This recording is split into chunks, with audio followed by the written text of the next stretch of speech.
Profesora, ¿qué número es usted? ¿De qué hablas, Chuy? Me han puesto un 6.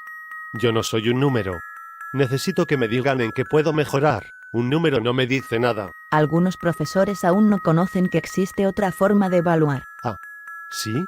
¿Cuál? La evaluación constructivista.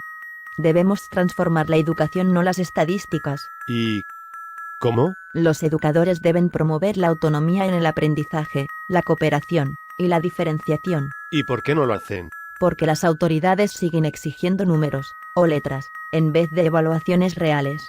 Y porque muchos maestros desean transformar la educación, pero no saben aún cómo hacerlo. ¿Y qué necesitan para hacerlo? Todo lo que necesitan está en este iBook, y si nos están viendo y escuchando, es porque ya tienen las ganas de hacerlo. Pues a darle.